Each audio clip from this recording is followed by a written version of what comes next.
Hello, wild ones. This is Cole Adams, and this is the Creative Whispers Challenge.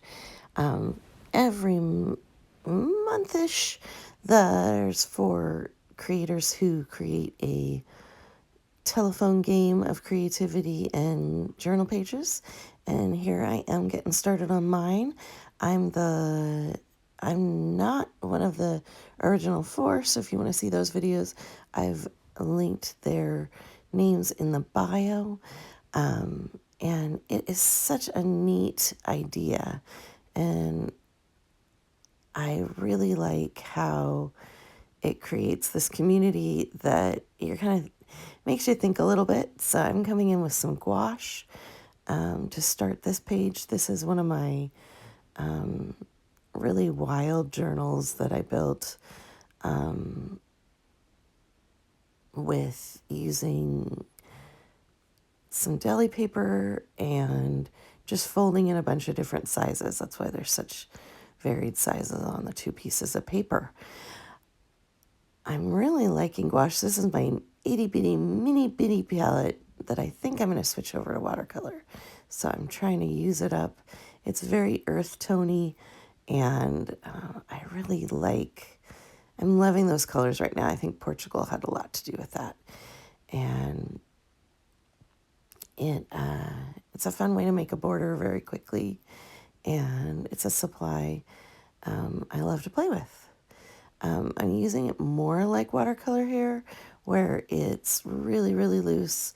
I pre-sprayed the gouache and left it sit for a few minutes to really activate it, because this was a dried palette. That's part of the reason I want to switch it. It's just a little too small to keep that dried gouache in place. They crack and kind of move all over, so I'm going to reserve gouache for a wet palette and clean out this little dried one. But the best way to clean it out is to put it on paper.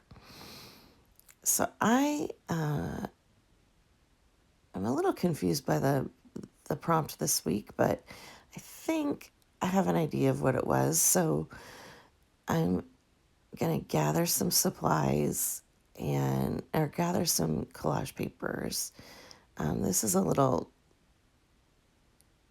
collage paper stash I had on my desk, so I'm going to grab some of those, including a blob bird that I did with my watercolor class.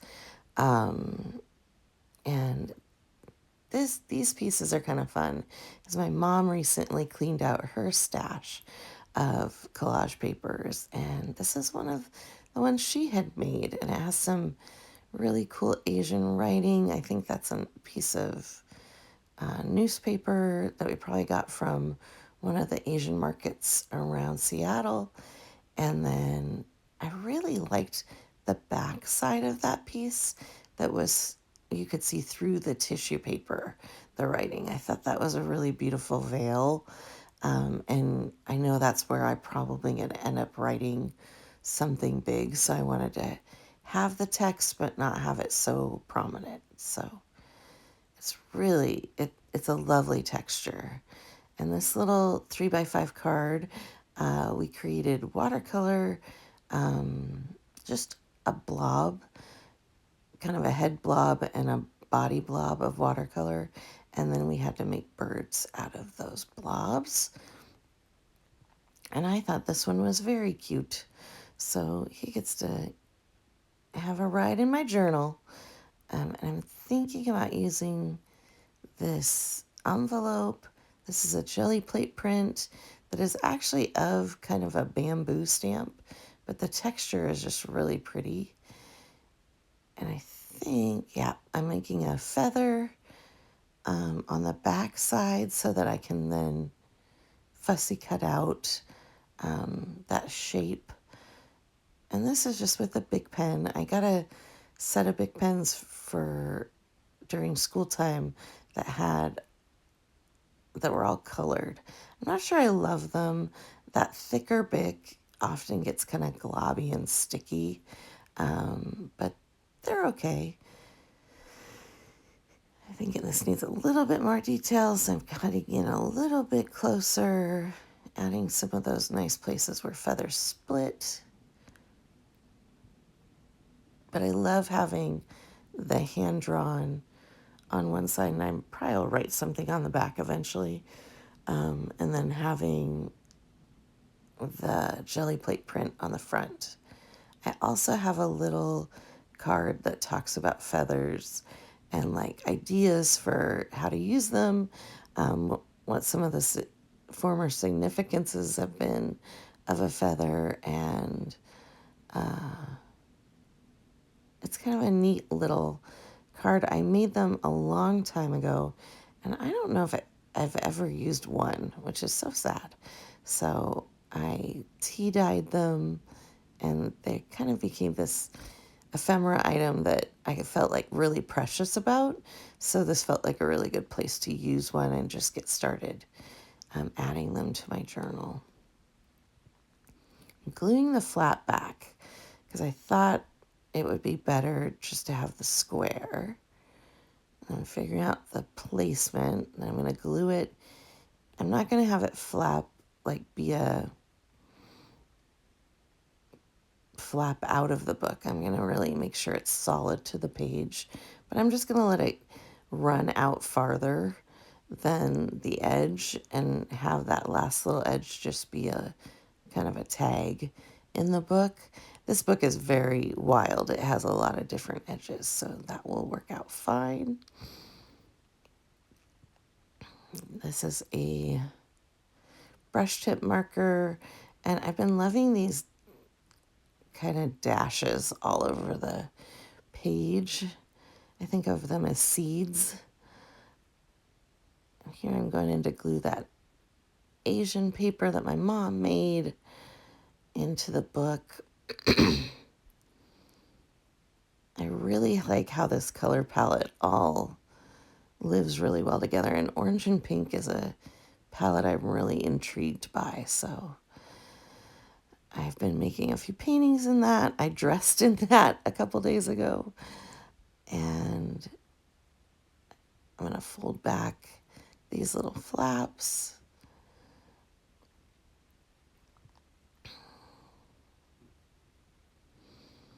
And this is bringing in a little bit of value.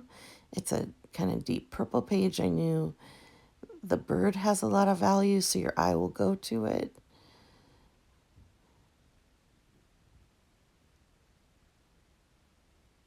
This is me going, how much more does this need? I'm kind of loving where it's at. This is a gold gouache that I got from the city of Portland. Beautiful city. Never seen a thing wrong with it. It definitely has some grittiness, but oh my gosh. What a fun city to go to. And this was from Portland Arts and Draftsmen. And I got that on the trip to look at colleges with my son. And now I'm going in and gluing that feather description piece in. I'm just giving it a little bit more stiffness. It's pretty thin. I think it's just on printer paper that's been tea dyed. So adding the background, and I had more of that print left, made it a little bit more colorful. I love that look. Good job, Cole. Sometimes when I'm voicing these over, it's interesting to go back and look at the choices I made, and that was a good one. Good job. And this paper is a little bit stiffer. Sometimes I like to do the ink edging, but today I had this like lilac paint pen, and I thought that would be a nice color to add, so I'm adding it with just a paint pen. Now time for the writing. And I have been feeling a little hopeless. I'm not going to lie. The world is tough right now. So whenever that happens, I come back to the poem Hope is a Thing with Feathers. And it was going through my head the entire time that I was doing this spread. So I went for it. I let my brain be the guide. That was what needed to be written here. I probably have this written in many, many journals on many, many spreads because it's one that is an eternal favorite of mine. I did poetry with my child growing up. We did a poetry class most years, and oh my gosh, this I never ever got sad reading Hope is a Thing with Feathers. Pretty sure it's Emily Dickinson, and it is just a delight and a balm for my weary soul. Barely fit that S in. We all do it. I probably should have started with the S and worked my way back.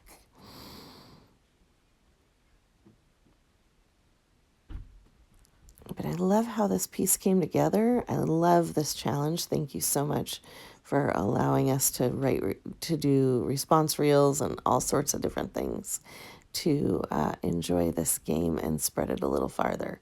So if you're interested in responding to this, if you have a Instagram, make a page, take a picture, and post it there.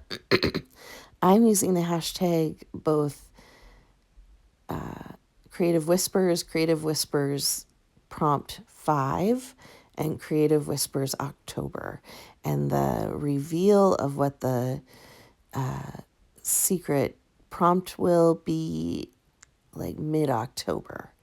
And I think that's on Lisa's page. Yes, it is on Lisa's page. So she's linked in my bio. And this last minute little lettering prompt, I love that my hand is right in the way. That's great. I need to work on that.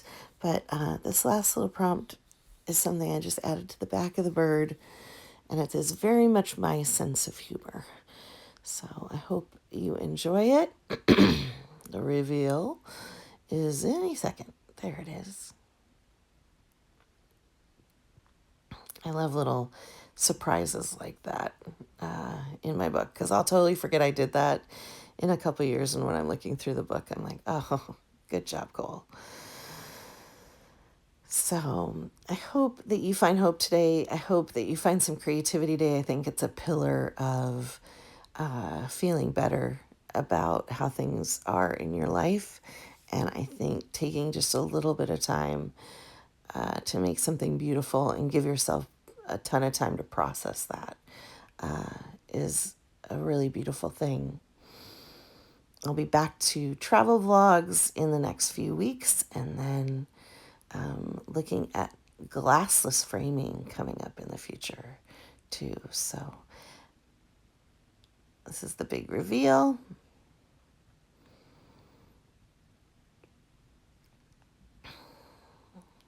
I added that little, that's just a paperclip ephemera piece that I had before, so I added that at the last second.